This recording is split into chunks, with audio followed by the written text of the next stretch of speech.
Just want to welcome everyone to the Stacy A podcast show. Whether you're listening now or later, it is always the perfect time. I am Stacy A. and there is no E in my name.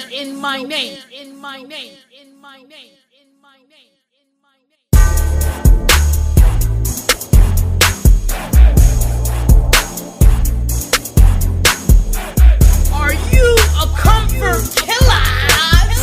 Where are my comfort killers? Let's go. Welcome to another beautiful episode here. The Stacy A. Cross Show coming to you live at noon on Thursday. And today is a beautiful day because it's February 22nd. 2018. It's always beautiful wherever you are. And whenever you are listening, it is always the perfect time. It's warm, rainy, and a beautiful day today in Philly. Yesterday was about 79 degrees. People were out in shorts, basketball jerseys, playing basketball up and down the street, roaming, strolling. Put the chairs and the tables outside, said, come on in, enjoy, but stay outside. So, wherever you are, hopefully it is as beautiful as it was. But today is a little rainy, still warm, but still, I know it's going to be an awesome day. I bought my first plant for my apartment, which is kind of a shame. Should have been a while ago. And now it's going to spark off many other plants and potted stuff going along in my apartment. It's like a match made in heaven when you find that plant. You start talking to it and it's like, man, I love you. And your only goal is don't die. Not in my apartment. Do not die.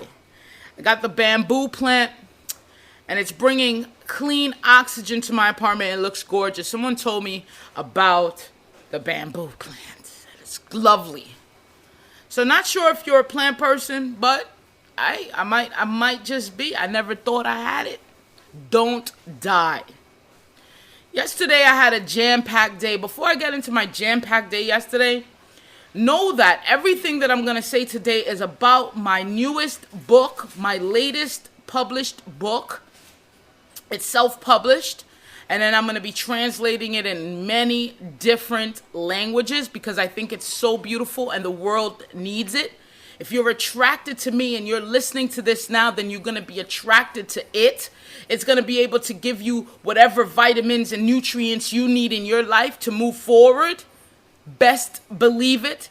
So the link is in the description. And if you don't have a description handy, maybe you're listening on the go, just check out thecomfortkillerbook.com when you get a second. Thecomfortkillerbook.com, thecomfortkillerbook.com, because you're going to need that in your library.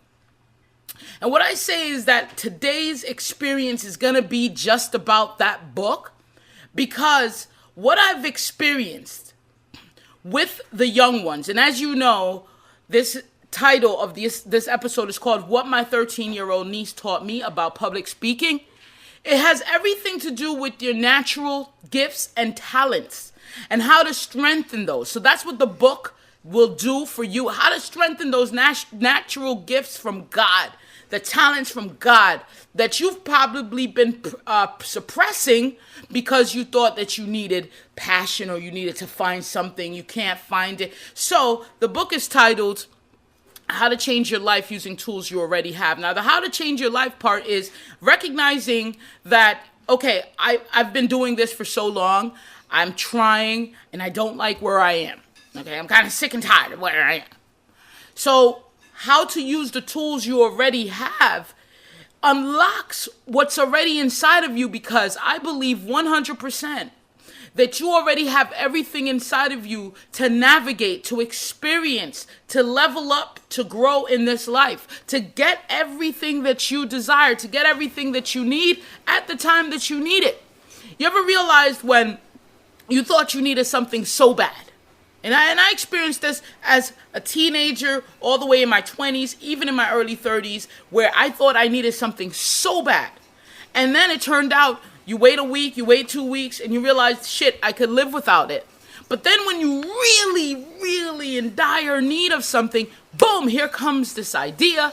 Here comes this inspiration that'll help you get what you really need. What you really need, not what you thought. Not what you think you need. Not what someone says you're going to need. Not what someone says. It's what you really need to get you through a situation. So my book titled How to Change Your Life, right? How to Change Your Life using tools you already have, is the book that is going to take you from the state of comfort, right, to a state of discomfort only because it is what you need. And you have the tools to overpower, overcome, overbear, and kill it and get real, okay? Get right and get real. So go ahead and knock that book, lock it up, throw it in. It's a pre-order state right now. You get the audio book, you get the book, and there's a couple different options if you'd like a journal or whatever. So the book is the website, is thecomfortkillerbook.com. Thecomfortkillerbook.com. I'm still giving away some free t-shirts though.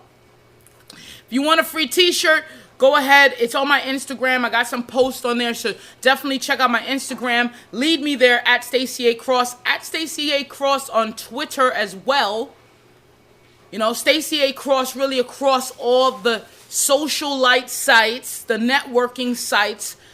Just link me up, add me, lead me. Let's get it going, okay? So yesterday, why was it jam-packed? And what does my 13-year-old niece have to do with public speaking? Well, so first thing, I had to get my teeth cleaned yesterday, you know? And I ended up getting closed on by the dental hygienist when she told me about a $150 electric toothbrush to keep the plaque away. As I tell you, you're taking good care of your teeth, but you should really use an electric toothbrush. Do you use an electric toothbrush? I said no. I used to a while ago. You got tired of putting batteries in that damn thing. You know, I'm going to be honest. The damn thing's dead. You don't get around to CVS or Walgreens. It's now nothing. You don't even know what happened to it. So I said, no, I don't. So they had one right there. Here, this is how it hugs the tooth. This is how it hugs the enamel. This is the two Brussels. It's soft. Feel it on your skin. Sold. And when you get a cleaning at that time, see, they're using instruments, the small ones, right? The little small brush. It's vibrating. It feels good. They're polishing your teeth. And so I said, yeah, let's do it. And then I brought that to my sister-in-law. She said, man, you got scammed. She's like, hey, you know what they want? It's a conspiracy theory to get more money. In the ads, they just tell you the things because, hey, listen, they're going to tell you the benefits. See, coming on the other side of marketing now, I understand it. Before, I was just like her. Why do people buy the 2-story home, and why does others love the value of a ranch or something, right? It's personal preference. Why do people get the Lambo? It's a car, right? Just same as the Camry. It's a car. But why did they get that? Okay, it's a personal preference. Why get the alkaline water? The alkaline water, that machine is $5,000. Why do you get that? I mean, do you got a chemist lab to make sure that the thing is alkaline, is at 9.5 pH? Or you're just going off, hey, listen, hopefully this thing helps me, man. I want to get help. Or you get the Dasani. I mean, it is. I know there's toothbrush for $4. I know that. But I say, you know what? I'm gonna definitely experience something else. And then I could come back and report that out to you. So your preference is important in life. Don't forget that. Your preference and what you want is important. Don't let anyone say, what are you doing, man? Because a lot of people will share with you things that they will not do themselves to tell you not to do it because they didn't try it before. They don't have any experience in it. This is just purely opinion. Or they tried, failed, stopped it, they had a bad review, and then they're telling you. So just make sure you know that what your personal preference is. Okay, and what your goal is, so you can have that. You know, some people get the lazy boy, and other people just get that hard ass couch from Bargain Man. I mean, it's personal preference. So then after that, after my dentist appointment, and my teeth are glowing, by the way, not glowing in a yellow tint, just glowing. Feels good. My mouth feels good. And I used the electric power. Well, it's chargeable. The charged electric toothbrush this morning, and it was good. It was good. So I went to Jersey, and my niece had reached out to me a week ago or something and said, Stace, I hope you could please make it to my forensics competition. And I said, sure, sounds fun. You know, I don't make it out to Jersey often, and she's really been killing it and crushing it in school. You know, she called me, she made the honor roll. She's just very excited. I used to babysit her and her brother daily. That was my job when I was living in the basement of my mom's house. Yeah, that was like my job. I didn't get paid though. But people thought I got paid because they're throwing more kids on me, throwing more deals on me. Hey, you know? So I was the number one baby. But what that taught me was that, you know, I had them, you know, do some homework with me. And it was ruthless. They were like, they cried every day. Stacy had to help them do homework. Why? Because I didn't just tell them what 2 + 4 meant. I didn't just tell them the answer. We had to go back a chapter. We had to read it. We had to analyze. We had to figure it out on our own. So they came to me with their homework. Hey, this is the sheet of paper. And then all of a sudden I said, no, bring the book out. Bring the book out. Whatever subjects, you know, science, English, whatever the hell. I wanted the book out because we're going to read some chapters before so you could answer this and understand the full grasping of this concept. And then you're going to answer the question. And they hated it. They cried every day. Their mom came to pick them up. Their dad, my brother came to pick them up. They were like teary-eyed. But they loved it though. They still loved me. It was crazy. It was like a love-hate relationship. I love her, but I hate her. She makes us cry. And really what I wanted to instill in them was that don't just take things on on face value. Don't just guess, right? I want you to know. I don't want you to be the student in the class that has to take a guess based off some question that was similar a long time ago. Know the stuff, know the material. So, you know, anytime I get a chance to go out there and represent my kids, I do. So she asked me a week ago, I put in my calendar, I said, you know, and she knows me. She's like, Stacy, are you going to come for real? And I'm like, damn, you know, when kids are at, you're going to be there for real this time. Okay. Her name is Tamia, and I had to put it in my calendar. Yes, I had to put it in my calendar. So I said, Tamia, if it's in my calendar, I'm going to be there. So I left for Jersey yesterday, and I'm thinking forensics. I had no idea. I didn't even know the high school the competition was in. It was up in the mountains of Jersey. So went there, beautiful campus. The school's name is Watchung, Mount St. Mary in Watchung, New Jersey. And that campus is beautiful. It made my high school look like a middle school, okay? It was beautiful. And I went to a beautiful high school. I went to Bishop R. And actually my niece, Tamia, is going to go there. She's following in my footsteps. You know, hopefully she gets more out of it than I did, okay? And that's just being real. So, forensics, so I said, you know, we're in a class, my brother, I meet them, and I said, Tamia, well, what is this all about? You got a case to, like, you know, debate? Like, what case, CSI? And she's like, no, it's a duo. I said, a duo? What's that?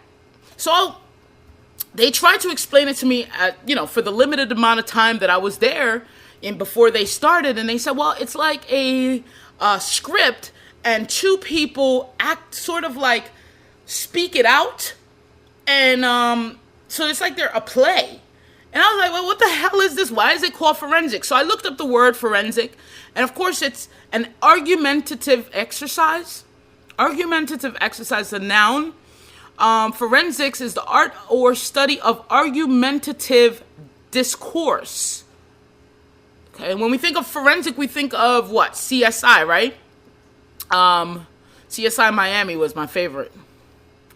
But here's when I look deeper in the word, and that's why etymology is so great, because you get to understand really what the word is. I mean, most of America is probably like forensic science, there, but I never really looked up the word forensic, so I was kind of in a lost for words here.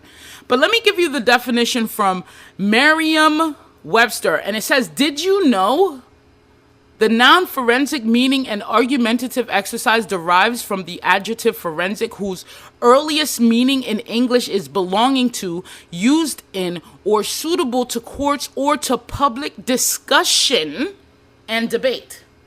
Wow.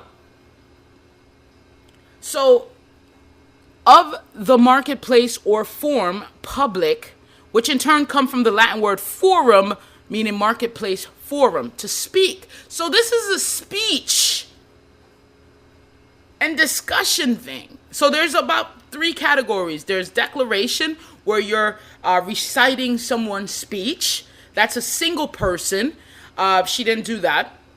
Then there was a duo, which is, 2 people, and you literally take like a 15-minute script or a 20-minute script or however long it is and condense it.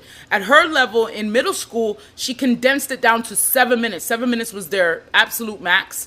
And in high school, I think they could go up to 10 minutes.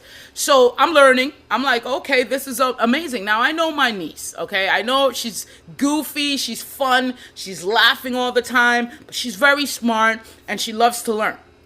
So I never seen her in this. Apparently she was 5th place the last time that she did this duo thing. She did it with a whole other girl and she was 5th place. So I was like, okay, well, let's see what I could learn. Then her time came up. So I saw she was actually last to go up. So I saw what it was when the first 2 girls came up. They said, this is a script by da-da-da, and welcome to our presentation. And they both split apart, and it was like one was on the other side of the stage, one was the other, and they're just, and like, it's a duo. Like, it was great, though. I wish I could. I asked her to send me the video that we illegally recorded, because they said, do not record. And we're like, we're recording, okay? I don't know who you're talking to. We're bringing this bad boy home. So her mom recorded, and she couldn't get that video to me. I really wanted to show you, but wow. So here are the 3 things that I learned, and you will take away for public speaking.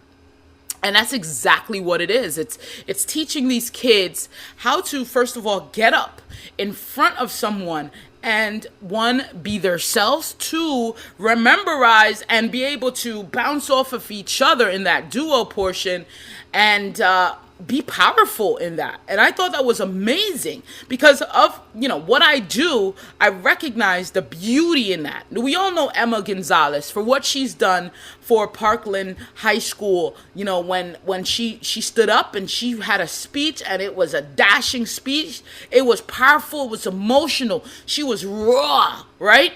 And I saw that and I said, man, this girl, she's really pulling at some strings here. She's disrupting things. She's speaking her piece. She's speaking her truth, and she's passionate about it. And when I'm telling you, you see that in others, you're like, yes, this is the one, right? So the other girls were great. They were great, she was competing against other schools in the same grade. They were great.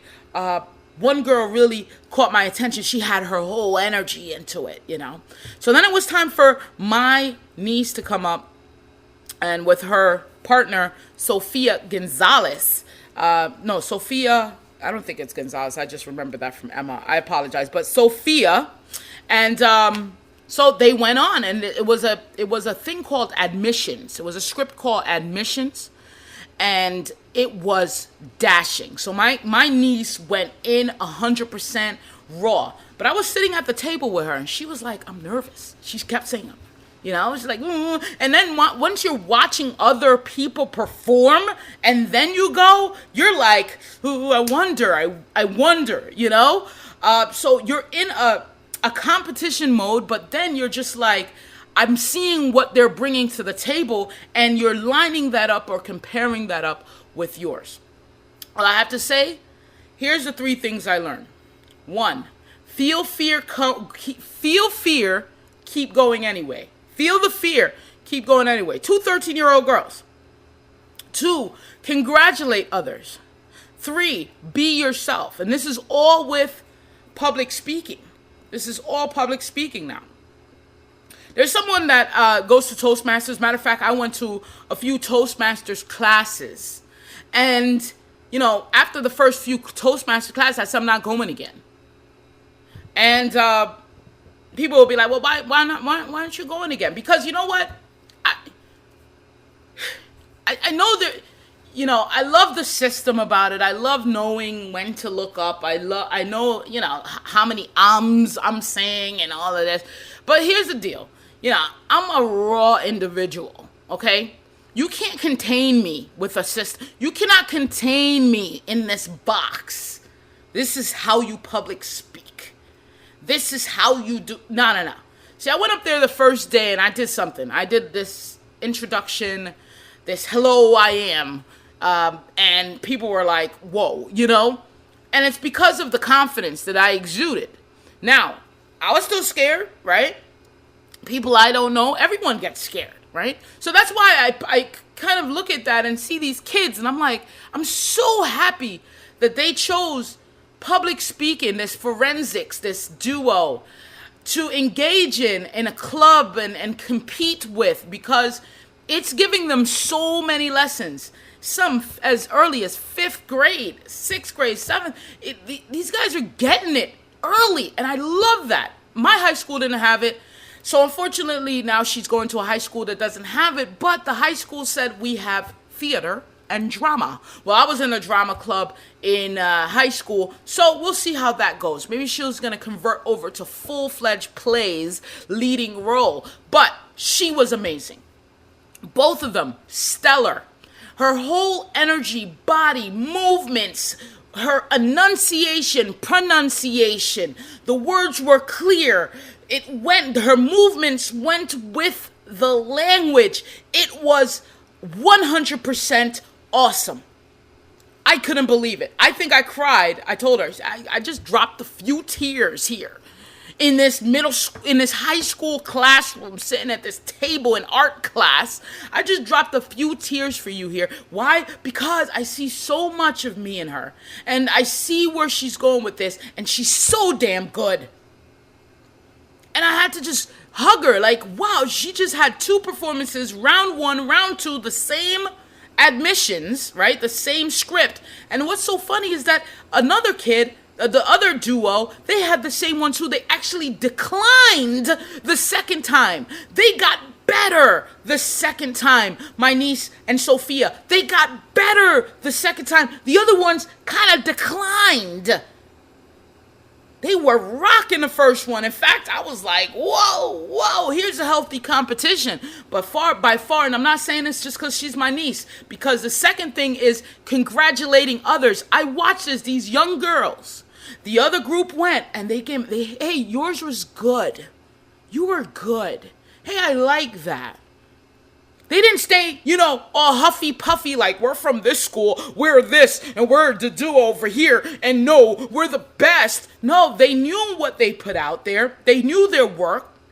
They knew their piece, but they congratulated others. While I was sitting at the table, Sophia, my niece, said, hey, I'm a little nervous right now. This is the second go round. And Sophia said, you know what? It's a healthy nervous.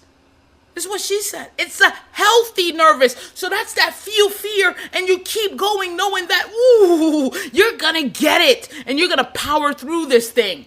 How many times do we feel fear and we get stuck? We are disabled. We're not allowing, we're not moving forward. We're stagnant. We're like monuments. We're stuck. We feel the fear. Adults, grown adults. I know some people that won't even get up in front of 5 people that they know. In fact, my sister-in-law said even at her wedding, she was shaking like a baby to cut her cake and make her little speech at her wedding. And it's all family. So I know that it's a fearful thing to get up and public speak in front of people, even a small group, even sometimes your significant other. But congratulating others took it to a whole different level. When I seen them, they were the camaraderie, they were in there, they were making it happen, they were making each other feel good. That's awesome. The recognizing others part, the acknowledging that, yes, this is hard for everyone, and we're all in it, and we're all brave for that. So yes, I love that. And the third piece is be yourself. And the reason why I thought these two girls took it, and they took it home, and they knocked it out the park, was that they were themselves. They were their selves first, and their characters second. So all those facial movements, all those animated arm movements, all that characteristic movements, that's my niece. That's her. Here's a part where she said, in admissions, someone woke up in a hospital. At least they thought, Evelyn is the character's name, that was my niece, woke up in a hospital to find out that someone told her she's dead. So she was like, she's at admissions to see if she's going to go to heaven. And so they're going through different files. They're asking her some questions, statistic, history. And this is all I'm learning from the play. So they actually taught me something. And my niece says, so you're telling me I'm in the ground? And her face was just such as Evelyn. Like I know this character now. She has created that through herself. And then when she saw me after, she said, you know what? I took that from grandma. I took that the way I moved my hip that one time when I said, yes, I lost 12 pounds. I took that from grandma. She took it from my mom because that's how my mom. So she adapts from other people. She's herself. Feel fear and keep going. Congratulating others. Being yourself. Highly important. It's a healthy nervous. You got a 13-year-old saying, I'm going to go, and I'm going to go anyway, nervous or not, and then kill it. Here's what happened, though. Remember last time they did this, they were 5th place, respectively, before they were announced up to receive their trophy, or if they even won. Oh, my God. Let me see if I could pull out. This is awesome. Before they announced her up, she's like, man, it's 5th place the last time. This time she really killed it. But man, the announcer said something like all 10s across the board from all 4 judges. All 10s these girls got from all 4 judges across the board. And this is a little bit of the scene. In first place, these were our only competitors with a perfect score for the whole meet. From St. James. This is that was me. I think half of that was me. They did it. They did it. They did it, and they felt great. They felt great. And they kept winning. And I hope that this pushes them forward. And I told them, public speaking is one of those things that, since it's a very, first of all, abundant skill set to have, it's one of those things that will take them further in life. Take them further in life. And I speak about that in my book. So what about these skills that you have? What about these gifts and talents that you have? And what's so surprisingly awesome is that they learned the entire script that they had to perform as a duo the day before. They just got partnered up, and one girl said, I'm going to do the declaration. I'm going to do it alone. I'm going to do a speech alone. She didn't do too well. And I keep saying my cousin, my niece, she said, well, I'm gonna just grab Sophia. And she kept it moving. Last minute. Do you understand what just happened? Last minute. And went for it and did it. So what are we scared of? What are we afraid of?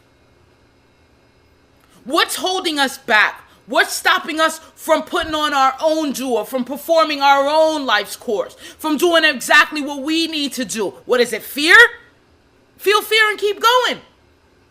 What is it, other people? Because they're doing good? Because they're making it happen? Because they're successful? Congratulate them. Because you've gotten too much information. You want to be like this one. You're going to be like that one. I understand role modeling people. It's actually in my book as a way to gain success quickly is to role model someone that you want to be and take their characteristics and traits. But here's the thing. We forgot that we need to be our raw self. Our natural self is very important. It needs to be in the equation. So that's the 3 things that I learned and that my 13-year-old niece and her friend taught me was yes.